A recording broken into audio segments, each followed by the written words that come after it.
Okay, thank you. And thank you for that introduction, Larry, and thank you all for what's been a very stimulating symposium, really enjoyable in so many ways.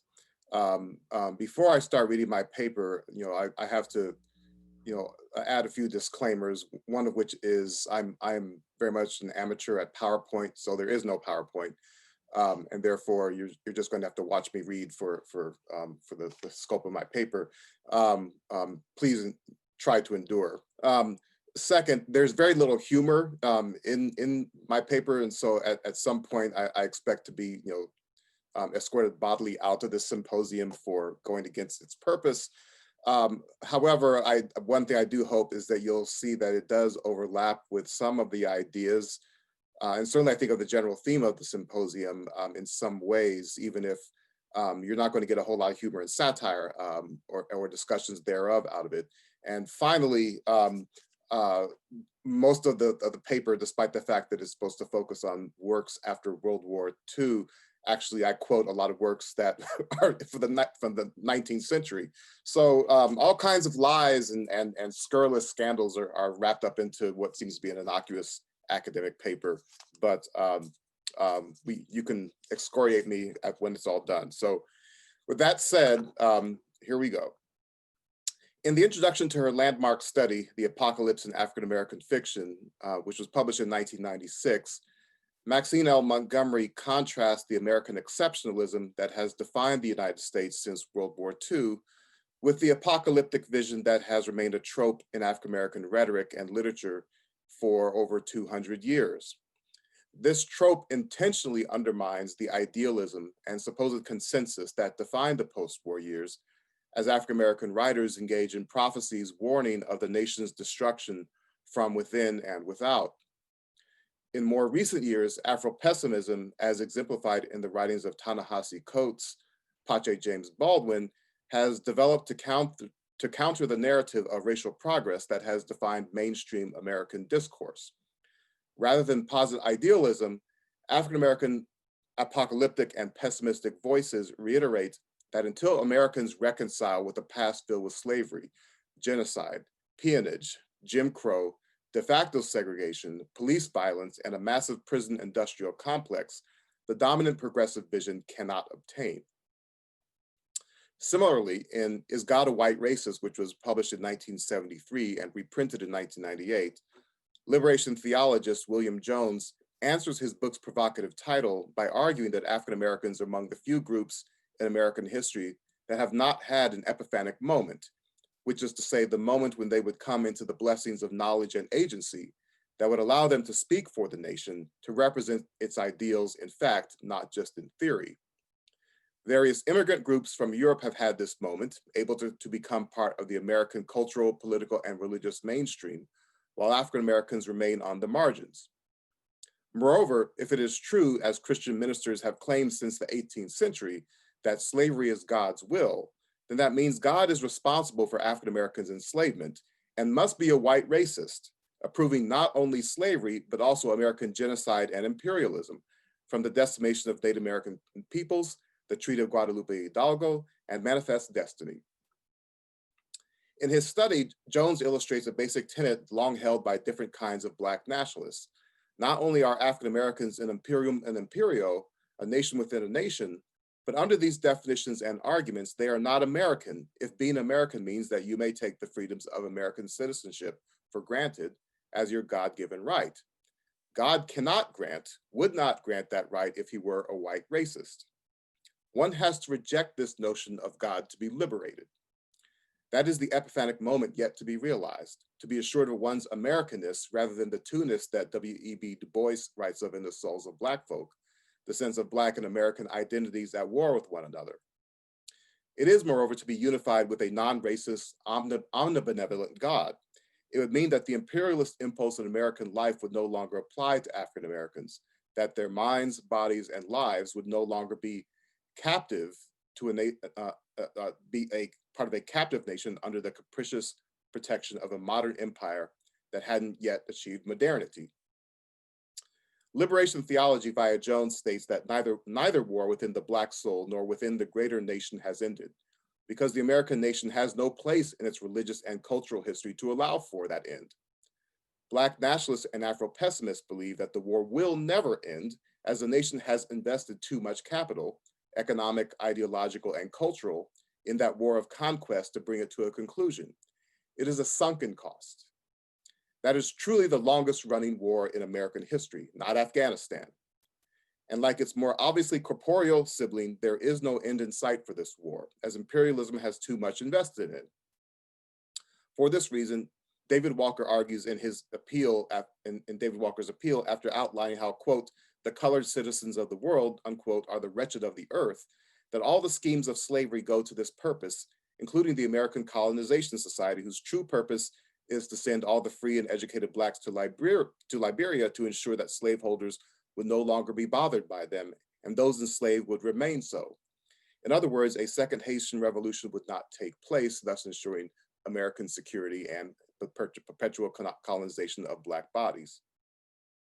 Thus, Frederick Douglass notes in What to the Slave is the 4th of July that, quote, and this long quotation, so forgive me, there is consolation in the thought that America is young. Great streams are not easily turned from channels worn deep in the course of ages. They may sometimes rise in quiet and stately majesty and inundate the land, refreshing and fertilizing the earth with their mysterious properties. They may also rise in wrath and fury and bear away on their angry waves the accumulated wealth of years of toil and hardship. They, however, gradually flow back to the same old channel and flow on as serenely as ever. But while the river may not be turned aside, it may dry up and leave nothing behind but the withered branch and the unsightly rock to howl in the abyss, sweeping wind, the sad tale of departed glory. As with rivers, so with nations, unquote. And later in his speech, after asking why he needs to spend any time denouncing the inherent hypocrisy of a nation boasting of liberty while having slavery at its core, Douglass lets fly, quote, what then remains to be argued? Is it that slavery is not divine, that God did not establish it, that our doctrines of divinity are mistaken? There is blasphemy in the thought. That which is inhuman cannot be divine. Who can reason on such a proposition? They that can may, I cannot. The time for such argument is past. At a time like this, scorching irony, not convincing argument is needed. Oh, had I the ability and could I reach the nation's ear, I would today pour out a fiery stream of biting ridicule, blasting reproach, withering sarcasm, and stern rebuke. For it is not light that is needed, but fire. It is not the gentle shower, but thunder. We need the storm, the whirlwind, and the earthquake. The feeling of the nation must be quickened. The conscience of the nation must be roused. The propriety of the nation must be startled. The hypocrisy of the nation must be exposed. And its crimes against God and man must be proclaimed and denounced, unquote. Douglass's figurative invocation of apocalyptic imagery, of fire being poured upon the land through his words, suggests that this is the nation's fate if it does not eradicate slavery and liberate the colonized Black body and mind. While he doesn't always use this terminology, Ta-Nehisi Coates has more recently represented a similar ideological stance, positing a Black atheism that is about far more than a lack of belief in a supreme being. It parallels a lack of belief in the God of white supremacy itself. That is, whiteness, or more precisely, the idea that white people are the center of the universe, holding Black lives in their hands, responsible for doling out life or death, and keepers of the faith in themselves. Black self-loathing, Coates intimates, is a natural and entirely self-destructive product of this faith, one connected to a central tenet that civil rights activists from slavery to the present day have to confront, and that is white innocence.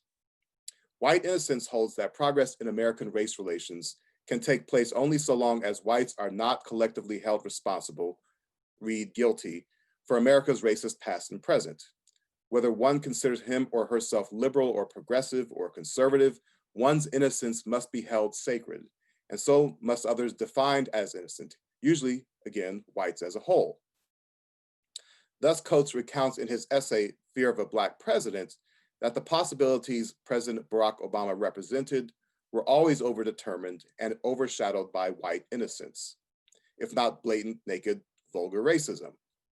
For Obama to address any instance of racial injustice, to identify himself as Black in the sense that he allied himself with African Americans' grievances in any way, shape, or form was to break the pact that white innocence demanded. To admit to such an alliance was to admit to the entire narrative that the American right had written for him, a narrative rooted in that foundation of white supremacy, Quarry 14 of Thomas Jefferson's Notes on the State of Virginia. Obama's goals as president were not simply to give away everything that white people owned to Black people via the Affordable Care Act, but literally to destroy white people, starting with their innocence, their God-given right never to be held accountable for the past or present. But I'm getting ahead of myself. This paper represents an early attempt at a couple of projects.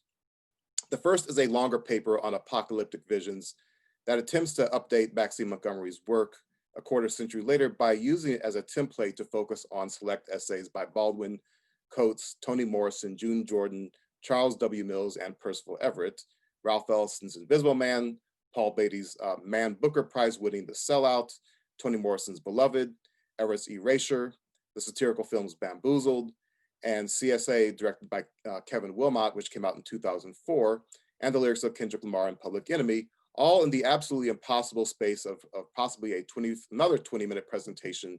And that presentation would begin by tracing developments in African-American critical thought, beginning with David Walker, Frederick Douglass, Sojourner Truth, and Henry Highland Garnet, continuing through such Black nationalists as Marcus Garvey and Malcolm X, and resting on liberation theologists such as the aforementioned Jones and Jeremiah Wright, the pastor whose church Obama once frequented and whom Obama had to reject to preserve white innocence, and by the way, get elected to become president of the United States. Today's paper and the longer work I'm building argue that the apocalyptic vision and Afro-pessimism's counter-narratives are more than alternative visions. They play central roles in African-American discourse, acting as the engine driving mainstream campaigns. Without the counter, you can't have the mainstream. And that argument depends on a fairly basic set of assumptions, eternally present in the text that interest me. It's the same assumption found throughout the works I've cited here. The first assumption is that if the United States, and here specifically whites in the United States, do not recognize the basic humanity of people of African descent, whether by destroying slavery, instituting full civil and human rights, and destroying systemic racism in all its forms, then the country will destroy itself from within, like so many other empires before it. The second assumption, best represented by Baby Suggs from Toni Morrison's Beloved, Malcolm X, and many other Black nationalists, Ellison, Baldwin, and Coates, is that all of the past and present historical evidence, whether in slavery, lynching, Jim Crow, peonage, police brutality, the prison industrial complex, points to the fact that most Americans, where America means white, after Toni Morrison, are either quite happy to continue actively destroying Black bodies and minds. In fact, this is essential to definitions of American identity. And compare the recent devastation enacted upon, let's compare that also to the recent devastation enacted upon Puerto Rico, or doing so passively, complacently to maintain their white innocence, white identity, and whether openly or secretly, their own supremacy. And the third assumption embodied in Toni Morrison's Baby Suggs and Coates in particular is that this brutal god of white supremacy is not all powerful. For African Americans to survive, much less thrive, they cannot obey this god. Denver, Setha's daughter, needs to leave her yard. She needs to go out to the brutal world that disappears, rapes, and slaughters Black people and find a place for herself despite it all. Coates links his own atheism to his realization that he cannot tie his consciousness or his fate to what whites think of him, how whites may define him, love him, hate him, or anything else, but instead to his own evolving sense of identity. He cannot be held to the master narrative of white supremacy and innocence, not if he wants to tell the truth. And this is the role, effectively, of the prophet. The final basic assumption is one found throughout the literature. Whiteness and freedom depend entirely upon defining Blackness and slavery.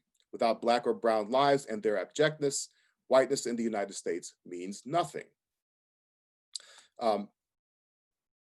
And my second project is a much longer one, a book-length analysis of African-American rhetoric that traces a myriad of strategies and essays, addresses, and performances by major African-American figures.